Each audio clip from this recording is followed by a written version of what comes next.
Today I will take accountability for everything. Nagkamali ako, and I want to say sorry for everything that I have done. It all started last June of 2024. I was in a very dark place. I was lonely. And I was getting attention from Anthony. The kind of attention that I needed. When I sensed that there was this brewing attraction between Anthony and I, nadala ako sa emotions ko. And I knew that was wrong. I came clean right away. I told my ex everything, and I admitted things to him, and then we broke up. It wasn't easy. It was very hard for me, too. I announced the breakup. The reason why I became so emotional during the interview, because I was holding back a truth. Yun yung totoo.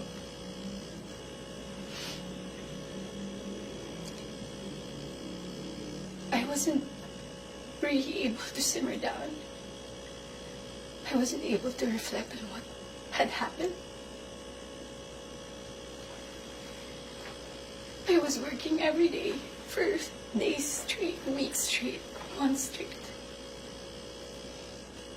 Bago nagsimula yung mga daming trabaho namin, I told Anthony that I broke up with my ex.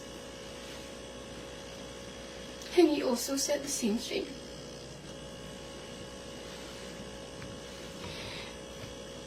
Mind you, I was in a very lonely place. I was so lonely. And I was so vulnerable at that time. Like everybody, nakaka-break lang. You would be so vulnerable. I was working every day. At sa lahat ng trabaho na yun, kasama ko si Anthony. Aaminin ko, sa araw-araw na pagtatrabaho namin, nahulog din yung loob ko. He would be very sweet to me. He would be such a gentleman to me. He would say things to me. He would tease me on the set in front of other people. He would tell all the people who were close to me that he was single. So, I was confident to act a certain way around him on the set. Because in the eyes of the people there, we were both single.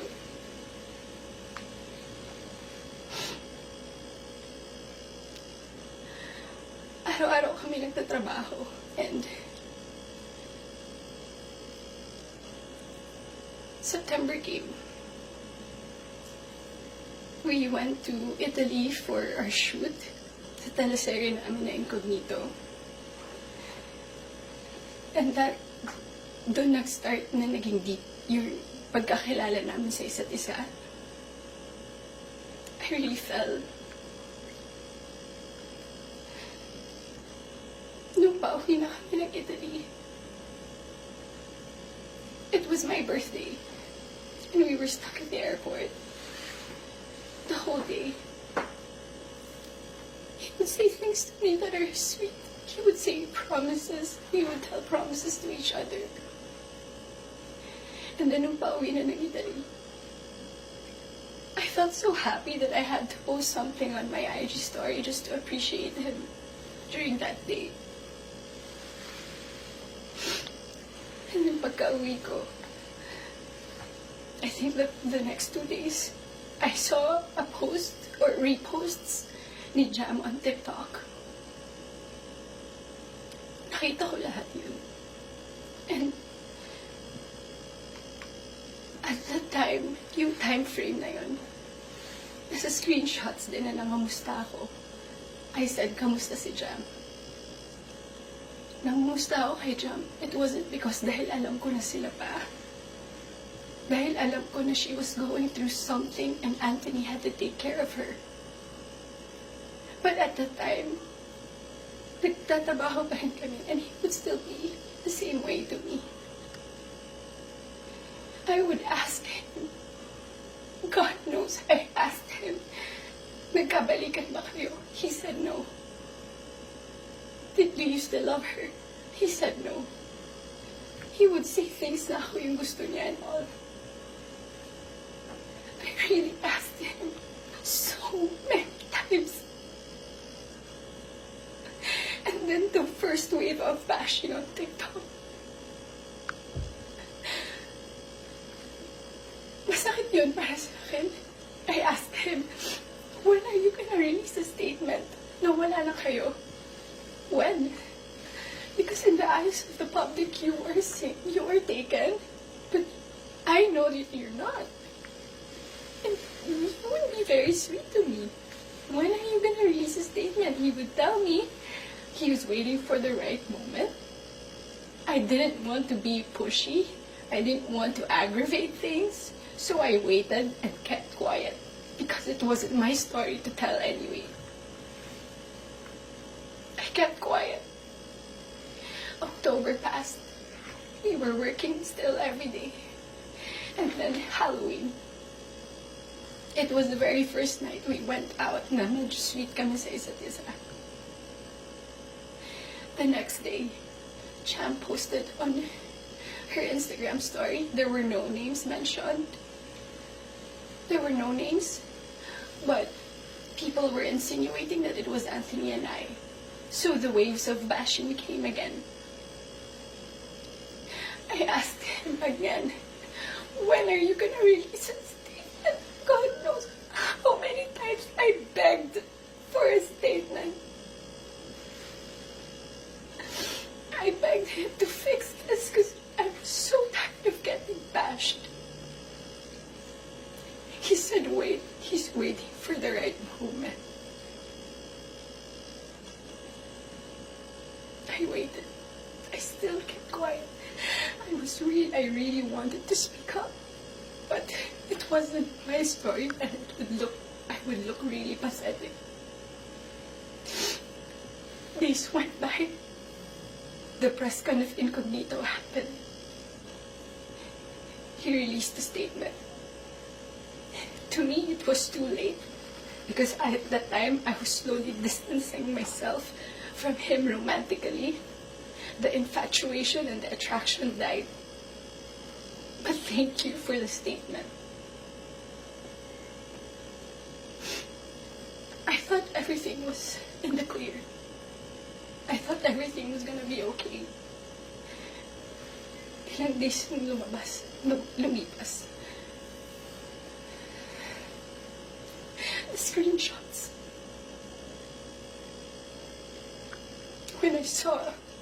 When I read it, it was 10 p.m. on a Tuesday night. When I read it, I was gutted. I was shocked. I'm truly embarrassed. Dahil nakita ng tao lahat yun without my consent. Against my will. I read the screenshots over and over and over again. Ang pinaka-na-shock ako dun, I read it. It was the perfect narrative. That there was this other woman, that there was this apologetic boyfriend, and the avoidant boyfriend towards the other woman, and the scorned woman. That's the narrative. That's her side of the story. And there's nothing wrong with that. But this is my side. This is my side. And I've been reading those screenshots. Doon ko napagtagpi lahat na kaya pala hindi siya makapag-release ng statement. Dahil sila pa pala this whole entire time. I didn't know. I was in the dark. I didn't know. I had no idea. God knows. Ilang beses ako nagtanong. Ilang beses ako nanghingi ng statement. din na-realize bakit ganun yung reactions ni Jam. Now, I get her. I get her pain. I get her wrath. I get her anger. Kaya pala ganun. Because she was clueless about everything. I was clueless about everything. We both believe kung anong mga nasabi sa akin. Maybe iba yung sinabi sa kanya. And I can attest that iba yung sinasabi sa akin. That's my side of the story. I have so many things to say.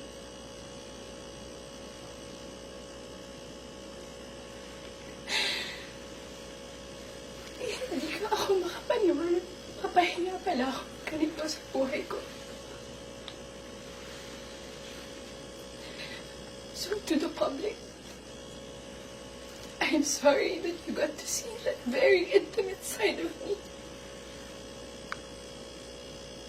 Ganun talaga ako pag nagbigay ng pagmamahal. It was supposed to be private. It was supposed to be a private, intimate thing.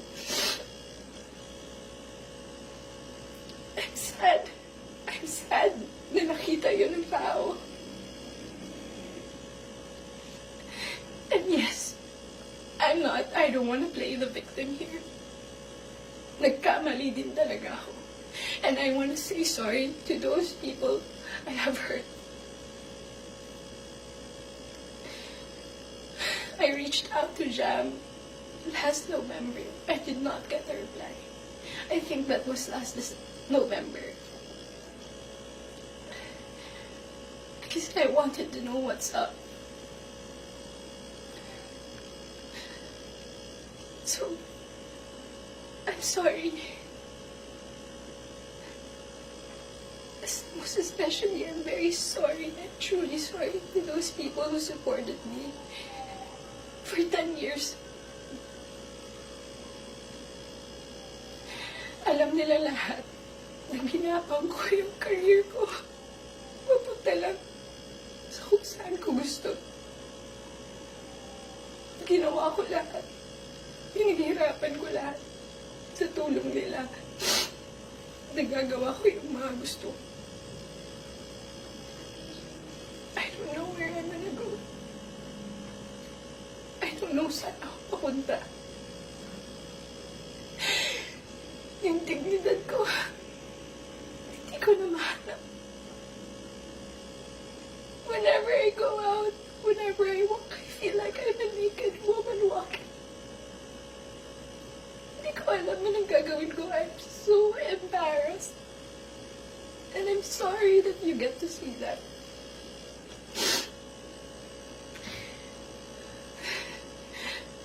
But I can assure you, tuloy pa rin ako. Tuloy pa rin ang laban. Magtatrabaho pa rin ako kahit mahirap.